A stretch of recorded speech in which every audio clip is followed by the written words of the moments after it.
নমস্কার বন্ধুরা, আমার নতুন একটা ব্লগে তোমাদের সবাইকে স্বাগত। দেখো, আজ তো রাখি পূর্ণিমা। দেখো, আমাদের চিনি কিন্তু পাক্কুর হাতে রাখি বেঁধে দিচ্ছে। দেখো, চিনি তো খুবই ছোট, তার জন্য দেখো আমি একটু চিনিকে হেল্প করে দিলাম রাখি বাঁধতে। আর দেখো, পাক্কু কিন্তু কত সুন্দর করে চুপ করে বসে আছে। এইবার দেখো দুজনকে একটু করে মিষ্টি খাইয়ে দিচ্ছে। দেখো, দাদা কত সুন্দর করে চিনিকে একটু করে মিষ্টি খাইয়ে দিল। এবার দেখো,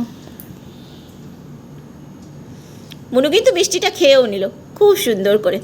এইবার দেখো, চিনিও কিন্তু জানে যে দাদাকে একটু মিষ্টি খাইয়ে দিতে হবে। দেখো, চিনিও কিন্তু দাদাকে একটু মিষ্টি খাইয়ে দিল। এইবার দেখো দেখো পাক্কু একটু বুনুকে আশীর্বাদ করে দিচ্ছে ধান দুব্য দিয়ে। দেখো, পাক্কু বুনুর মাথায় আশীর্বাদ দিয়ে দিচ্ছে। যেহেতু পাক্কু অনেকটাই ছোট, তার জন্য আমি পাক্কুকে সবটা শিখিয়ে দিলাম।